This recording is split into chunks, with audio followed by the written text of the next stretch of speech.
I bet a lot of you didn't even know there was a Bird Box sequel. Yeah, there is. And, well, along that surprises, there's some others. Let's jump into my review of the new film, Bird Box Barcelona.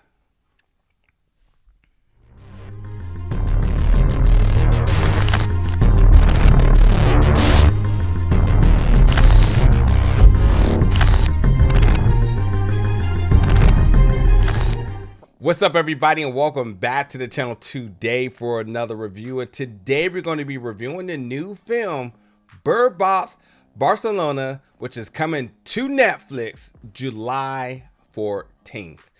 Yeah, so some of you may not have heard, but there is a Bird Box sequel of the smash. I guess we got to say it was a global phenomenon. People was really digging the original Bird Box. I remember when it released on Netflix, everyone was talking about it. Of course, that starred Sandra Bullock, and it was a good film, and it really changed the game. I think that film really established that straight to streaming service films could actually be considered major films, and with that, well, it bred a sequel.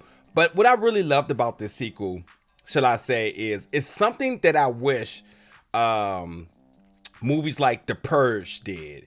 The Purge established a very interesting plot and subject matter within a small location, and I instantly started to wonder, what would it be like in different places?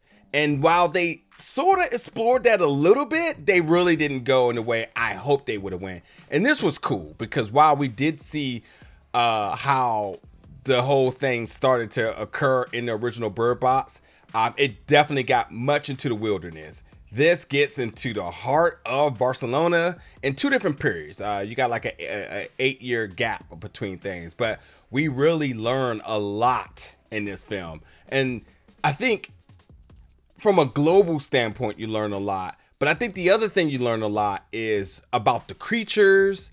We got names. We got like some level of like understanding and studying, to say the least. And then we obviously got a lot of folks that are in survival, but we also got a lot of folks that are playing with the devil. And that's a really tricky thing. And that brings us to our lead characters here in Sebastian, who's played by Mario Gascas, who is a very conflicted individual here. And I think it takes you about 30 minutes within the film to really start to see what this Sebastian is all about, because there's a particular moment in this film within a bus depot where some events happen and you are like, why and what is happening here? And with that, again, you start to see another side of humanity, another side of survival with these invisible creatures that are out here making folks commit suicide. And another thing that this film did really good is that it did not completely depend on the first film in terms of bringing viewers in. This one completely establishes what the threat is, how did folks learn about the threat, and then how do you survive. Like, it definitely did not have you to depend on watching the first one in order to understand what's happening there. So it's it's a very good independent film. Like, it doesn't need the first film in order for you to watch it. So you can come into this if you've never seen Bird Box and appreciate this, and then go back and watch the first, and obviously kind of see the different perspectives here. But both of them are very brutal. This one definitely did not ease off of that. There's definitely some killings that are just like, wow. Like, I wasn't expecting that.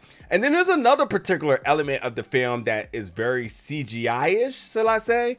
I'll just say that Sebastian, his character sort of sees things, and when these things sort of happen, and usually I'll just say it's these little orange or yellow glows that he sees.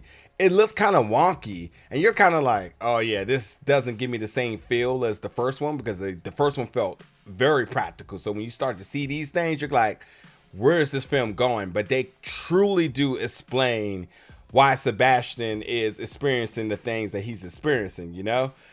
So yeah, there's that. But yeah, with Sebastian's journey, as Sebastian is trying to navigate with his daughter and sort of battling the grieving of his wife, he's encountering a bunch of different folks, and that's when we start to meet one of my favorite characters in Claire, played by the amazing Georgina Campbell. If you've seen Suspicion, which was a fantastic series, if you've seen Barbarian, yeah, you've seen Georgina. She's fantastic in that. She's fantastic in this. But, you know, folks are in survival mode. Sebastian is conflicted. Claire is not playing. Claire is about holding people accountable, shall I say. And I love how Claire is a character you easily connect with and you just want to see Claire survive.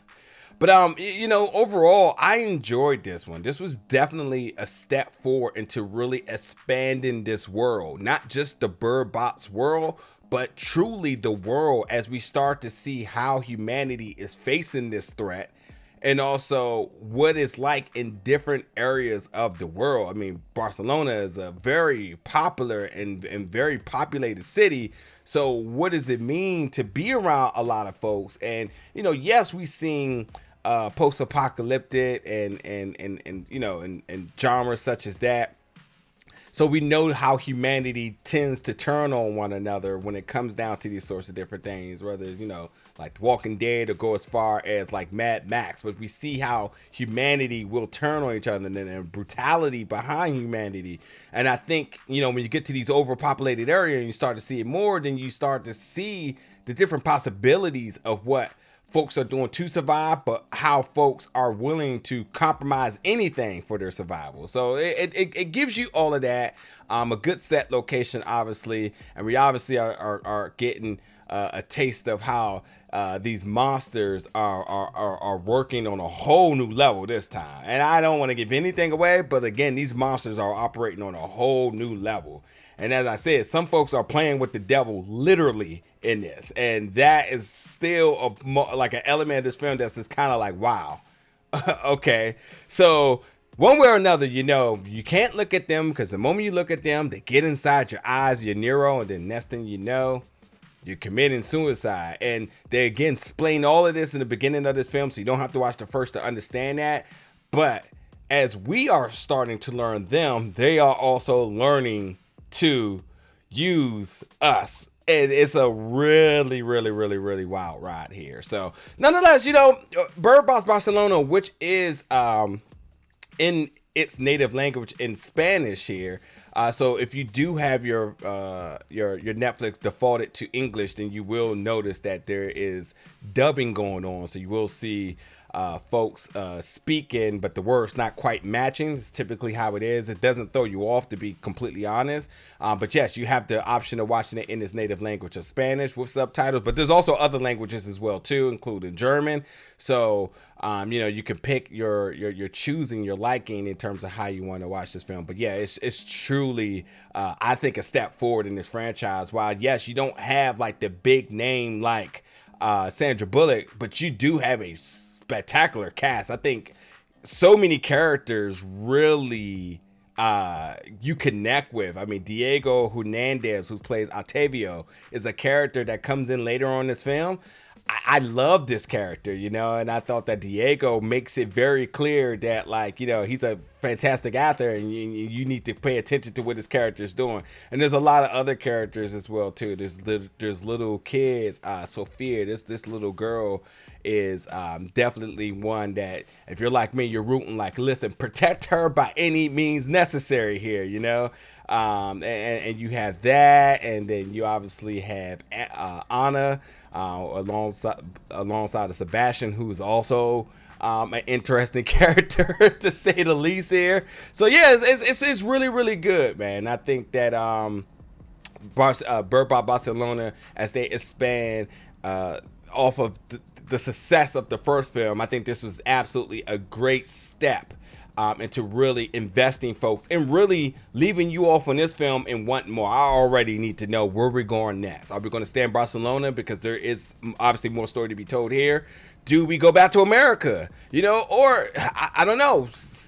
We could go to Africa. We could go to South America. It's a lot of places that I will be completely on board for. Let's go down under. Let's go to Australia. I will be down for it. I think that it's going to be interesting to see how Netflix really expands this one out. But for a fact, you need to go check out Bird Box Barcelona, again, dropping July 14th. Jump in the comments, folks. Let me know your thoughts about this one when you do. And as always, stay tuned for more reviews very soon.